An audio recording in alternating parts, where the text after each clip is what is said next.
Hasil survei LSI dengan simulasi 19 nama menempatkan elektabilitas Ganjar Pranowo 19,8%, Prabowo Subianto sebanyak 19,3% dan Anies Baswedan 18,4%.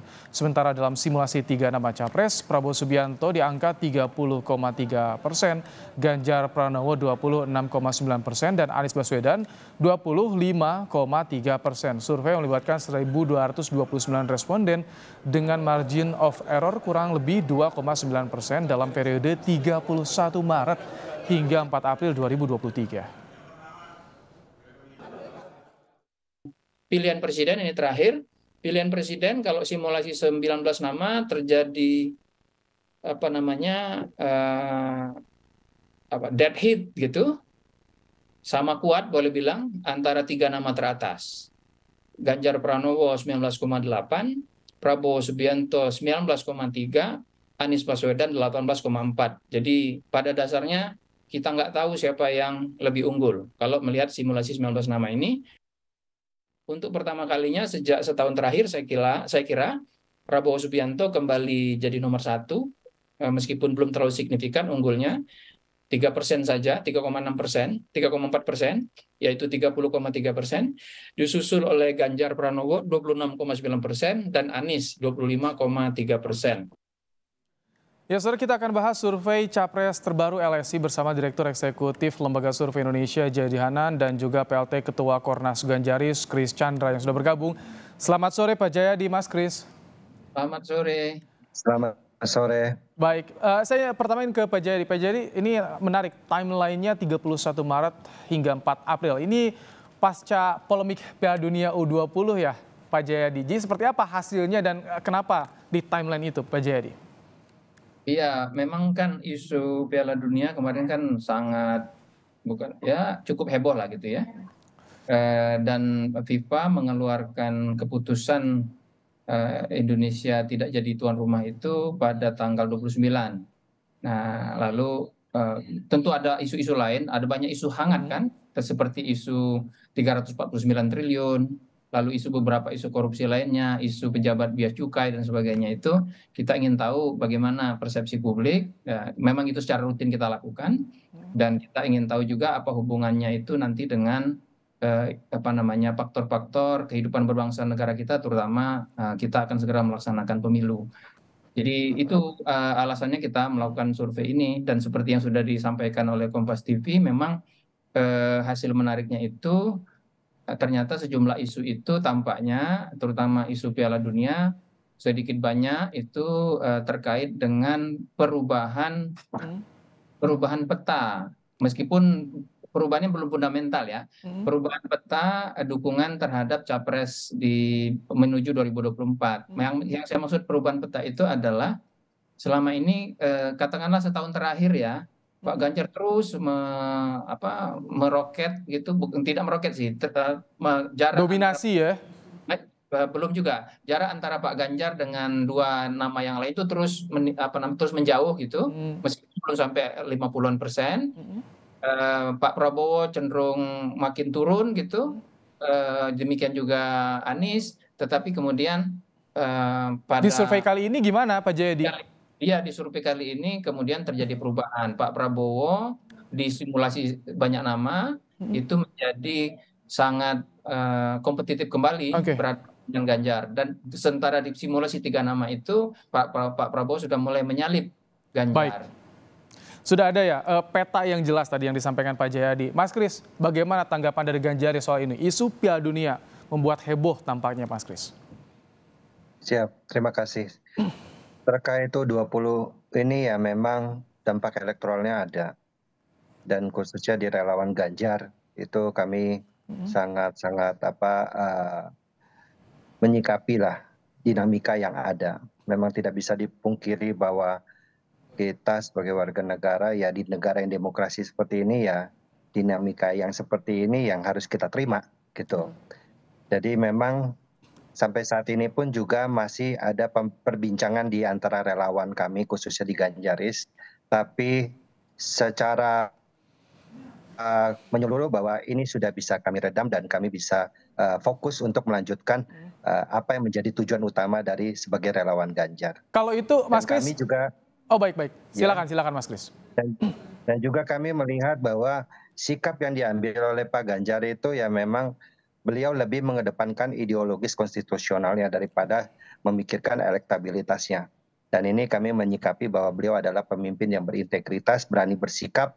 Ketika dalam acara narasi kemarin juga beliau menyampaikan permintaan maaf dan juga menemui pemain U20. Dan ini menunjukkan bahwa sikap beliau sebagai seorang pemimpin yang berintegritas. Mas Kris, kalau misalkan tadi survei dilakukan pasca pengumuman Indonesia batal jadi tuan rumah, ini cukup fairkah untuk menunjukkan elektabilitas dari Ganjar Pranowo misalkan, Mas Kris? Ya, saya rasa masyarakat Indonesia juga sudah cukup dewasa dalam menyikapi setiap permasalahan yang ada, dan kami melihatnya memang untuk hasil survei ini memang sepertinya terlalu terburu-buru karena impact dari kemarin yang U20 itu kan bukan hanya Ganjar saja yang menyatakan menolak, tapi juga banyak tokoh yang menolak. Tapi memang ini adalah tahun politik yang dimana ada upaya-upaya dari kubu kontra Ganjar yang mencoba untuk mengambil panggung ini, dan kami melihatnya seperti itu. Tapi kami tetap optimis bahwa penurunan hasil LSI ini ya tidak berdampak signifikan, tapi kami relawan tetap bekerja keras. Baik, Pak Jayadi tadi disinggung soal terburu-buru, dan kalau Anda lihat memang begitu besar pengaruhnya soal isu Piala Dunia ini terhadap salah satu nama Ganjar Pranowo, Pak Jayadi. Gini, yang mempengaruhi elektabilitas itu kan ketika menuju pilpres atau menuju pemilu itu kan ada banyak ya. Pertama faktor isu, yang kedua faktor figur, yang ketiga faktor fundamental. Faktor fundamental itu biasanya terkait dengan stabilitas ekonomi, stabilitas politik.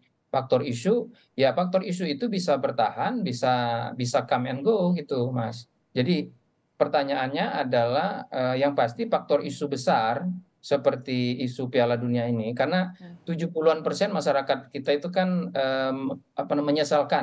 menyesalkan pembatalan Piala Dunia itu. Lebih dari 65% menyatakan tidak menolak kehadiran Israel kalau datang sebagai pemain Piala Dunia gitu.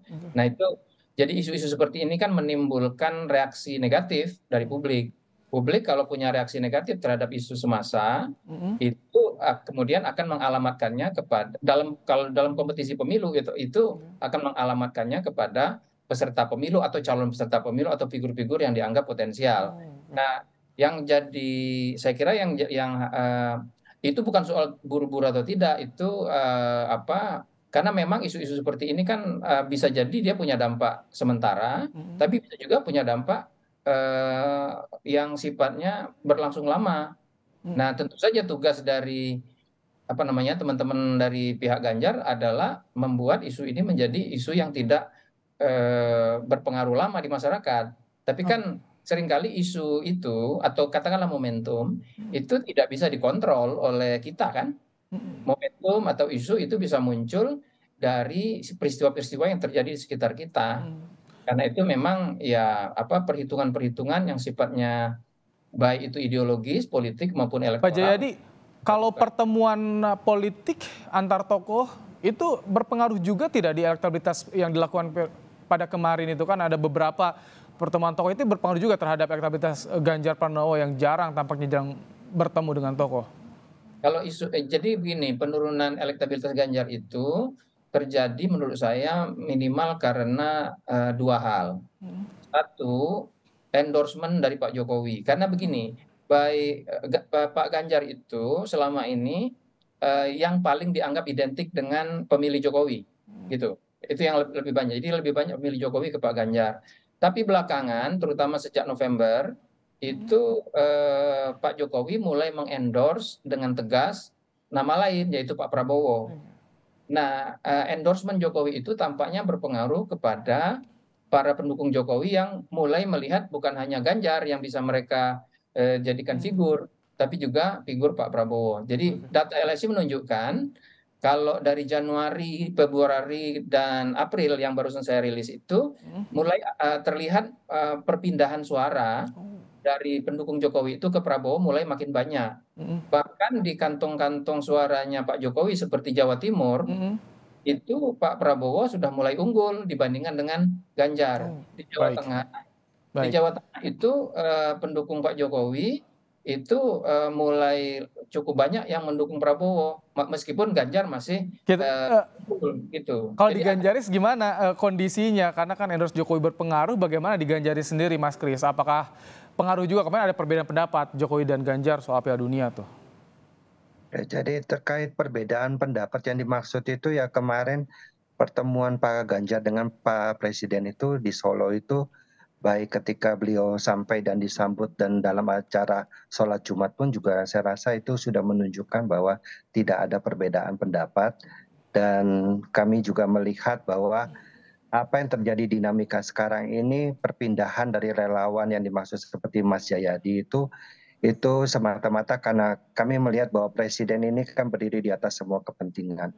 Pak Presiden mengendorse Pak Prabowo, Pak Presiden mengendorse Pak Ganjar, ya saya rasa ini masih cair di mana masyarakat masih bisa memilih pemimpin-pemimpin yang untuk melanjutkan yang satu frekuensi dengan Pak Jokowi, yang satu frekuensi. Dan kami juga masih melihat bahwa ini masih membutuhkan kerja keras yang besar, apalagi saat ini kita bisa melihat hasil dari LSI dari Mas Jayadi ini, bahwa peran dari relawan Ganjar ini harus kita maksimalkan. Dan ini tidak menutup kemungkinan pula bahwa potensi Pak Ganjar untuk menaikkan elektabilitasnya setelah mendapatkan tiket pencalonan saya rasa akan lebih meningkat lagi, saya rasa itu. Tiket pencalonan, karena Ganjaris hanya relawan, sedangkan tiket pencalonan dari partai politik. Nah Pak Jayadi bagaimana Anda lihat? Kalau Prabowo Anies kan jelas nih, tiketnya tampaknya semakin jelas. Kalau Ganjar berbeda sendiri, belum jelas juga. Ya itu juga mungkin ya, karena sampai hari ini kan nggak jelas posisi Pak Ganjar. Dan memang sangat tergantung kepada PDI Perjuangan gitu. Apakah bakal dicalonkan atau tidak gitu. Jadi ketidakpastian itu mungkin juga ya salah satu faktor yang membuat para pendukung Jokowi yang ragu-ragu, lalu Jokowi mengendorse nama lain yaitu Pak Prabowo. Maka kemudian mereka yang ragu-ragu mulai kan orang ragu-ragu lebih mudah dibujuk daripada orang yang sudah firm kan gitu. Swing voter ya. Apalagi oleh orang yang sangat mereka hormati yaitu Pak Jokowi. Jadi nah tapi nanti kita lihat ya apakah kalau nanti sudah dideklarasikan oleh oleh PDIP sebagai calon presiden, itu belum tentu juga bisa menahan, tergantung bagaimana posisi Pak Jokowi di PDIP. Apakah Pak Jokowi nanti tetap bersama PDIP atau misalnya justru Pak Jokowi Pak Jokowi sekarang sudah punya koalisi juga. Iya, baik. Itu koalisi besar kan? Koalisi besar KIP-KIR, KIP sama KIR, ya kan? Nah, jadi menarik untuk menyimak dinamika politik yang ada saat ini. Setelah LSI juga menerbitkan hasil surveinya, tentu banyak yang menantikan bagaimana perkembangan ke depannya. Terima kasih Pak Jayadi Hanan, Direktur Eksekutif Lembaga Survei Indonesia, dan juga PLT Ketua Kornas Ganjaris Kris Chandra yang telah berbagi pandangan dalam program Kompas Petang sore hari ini. Sehat selalu Bapak-Bapak. Terima kasih Mas. Salam Mas Jayadi, salam.